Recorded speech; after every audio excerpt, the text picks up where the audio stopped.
break. Now, former President John Dramani Mahama says roads in cocoa growing districts are in deplorable state due to the failure of the ruling NPP government to fund construction after an audit of awarded contract. According to him, $250 million was set aside from the cocoa syndicated loan annually for the cocoa roads program.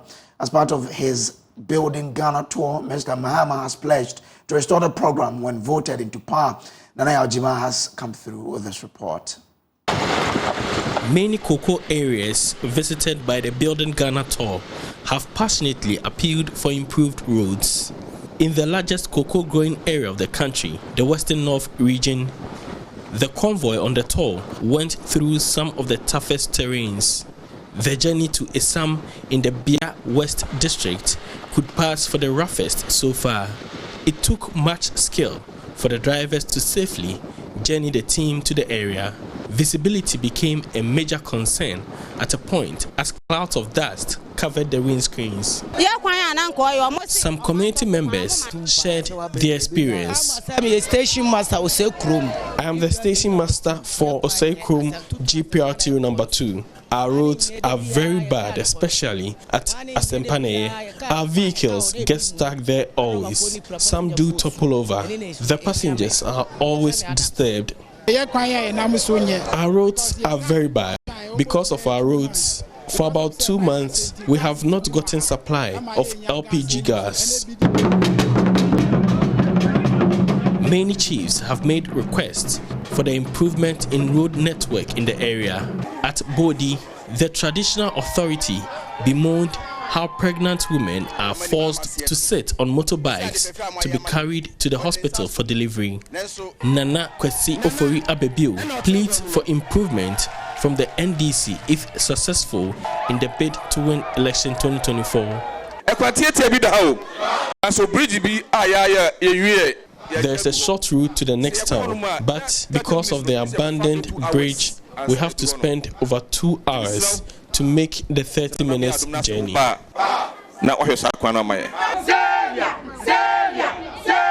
According to the former president, John Mahama, most of the poor roads were awarded on contract under the Cocoa Roads program for easy transport of cocoa beans.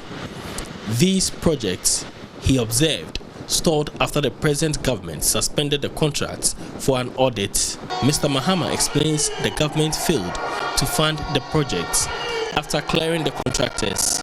I'm Vice President. Asema ahemfono ebisa me say yakwan ebeden mo abe yakwan. Samre no na Professor Mills na president. When I was vice president, all chiefs were demanding improvement in roads. So I promised that I will institute the Cocoa Roads policy if I become president. It was to ensure $250 million of the $2 billion syndicated cocoa loan is set aside for road infrastructure. We ensured that the Western North region got a chunk of the project. The NPP government came and halted the project for auditing.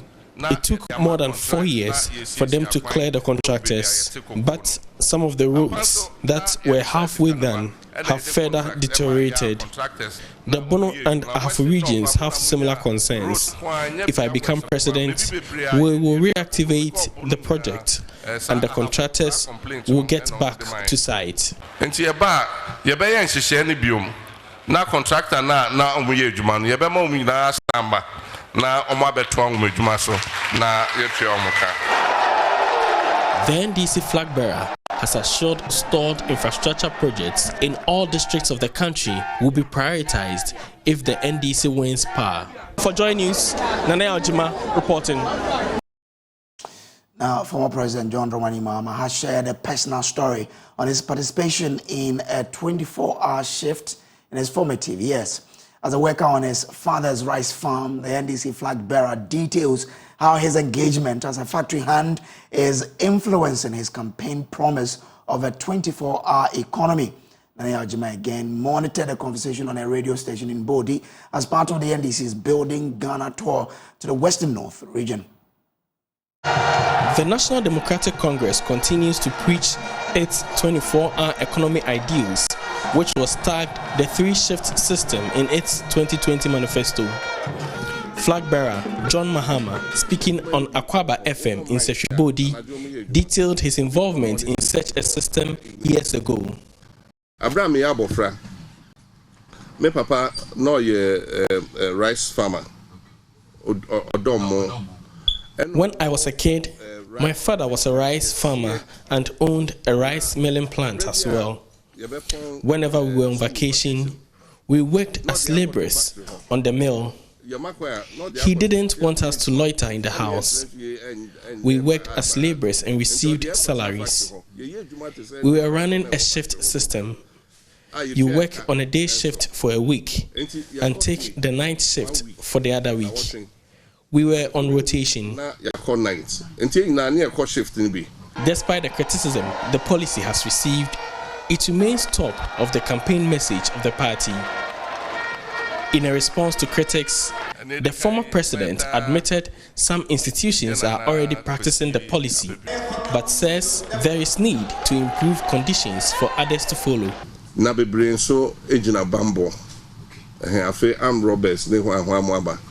Many fear of robbery attacks in the evenings, so we will have to improve security for the purpose. A lot of young people will be recruited by the security agencies. Some institutions want tax incentives to enable them engage in the system, so we will consider all of that.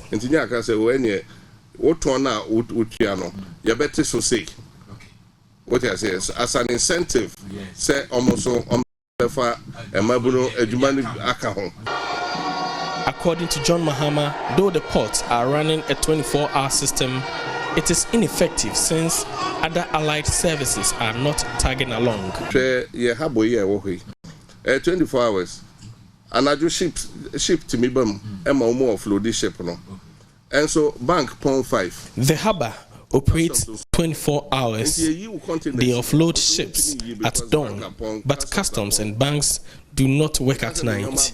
So importers are unable to offload their goods on weekends and nights. Why can't the allied services operate at night too? Weekends.